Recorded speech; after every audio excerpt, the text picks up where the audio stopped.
MP board के class 9th के सभी विद्यार्थियों, लीजिए जिन बच्चों का पेपर देके आ चुके हैं वो बच्चे देख सकते हैं यहाँ पर मेरे पास सेट बी उपलब्ध हो चुका है। ठीक है, ये यहाँ पर हमारे बच्चों को मैं समझा देता हूँ। वैसे तो मैंने ये चीज़ें पहले ही हमारे बच्चों को प्रोवाइड करा दी थी, कोई इशू की बात ही नहीं है इसमें, कोई अलग से चीज़ें आई हुई भी नहीं है, पूरी की पूरी वही आई है जो मैंने आपको लॉन्ग वीडियो के माध्यम से बता दिया था।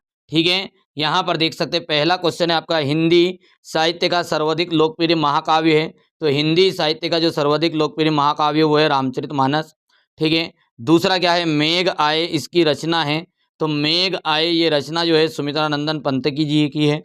ठीक है, काव्य की शोभा बढ़ाने वाले तत्व क्या कहलाते हैं? तो देखिए काव्य की जो शोभा बढ़ाते हैं उनको क्या कहते हैं? अलंकार कहा जाता है।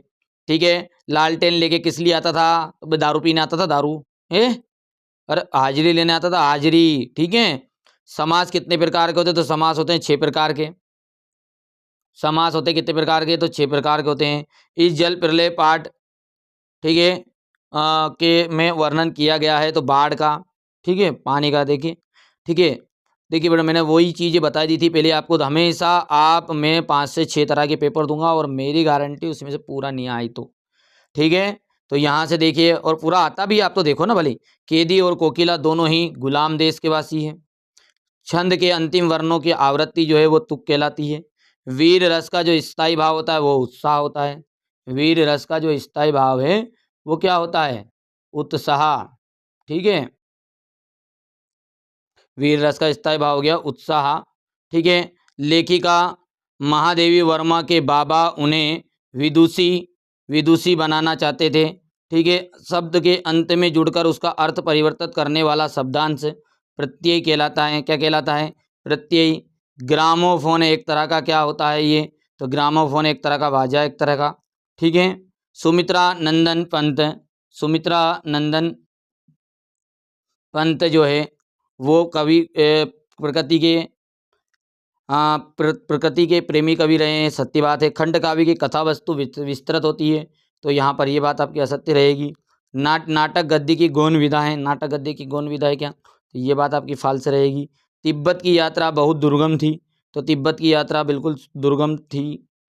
हाँ, मुँह की खाने का अर्थ है मुँह खाना, मुँह से खाना। अरे भैया मुँह से काहे खाना? तो ये बात आपकी असत्य हो गई।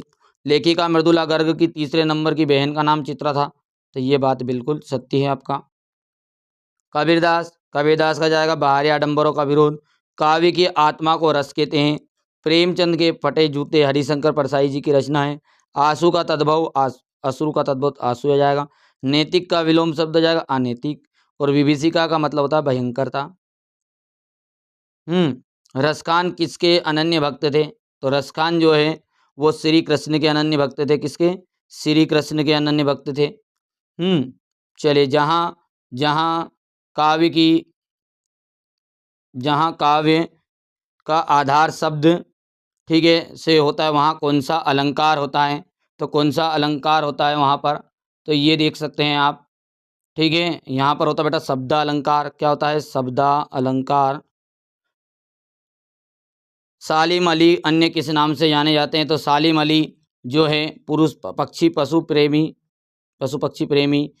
ठीक है, यहाँ पर अपन जानते हैं कि देखिए शब्दों के सार्थक योग को क्या कहते हैं? शब्दों के जो सार्थक योग है उसको शब्दों के सार्थक योग को कहते हैं वाक्य। वाक्य कहा जाता है बेटा। ठीक है, अच्छा, रीढ़ की हड्डी एकांकी में रामस्वरूप के नौकर का क्या नाम था? तो रामस्वरूप के नौकर का नाम था गोपाल। मेरे संग की औरतें पाठ के लेखिका के कितने भाई बहन थे? तो 5 भाई बहन थे, 5। यहाँ से आप देख सकते हैं ये क्वेश्चन नंबर 6 हो गया है, ये क्वेश्चन नंबर 7, यहाँ से क्वेश्चन नंबर 8, 9, 10, ये आपका 11, 12, 13, 14, 15, 16, ये 17, 18, 19, ये 18 हो गया, 19, 19 के बाद में आपका ये 20, यहाँ से देख सकते हैं 20 के बाद में 21, ये बाद में आपका 21 कथवा वाला। ठीक है, ये 22 और ये 23। तो ये मैंने हिंदी का पेपर आपको पूरा सॉल्यूशन के साथ समझा दिया है।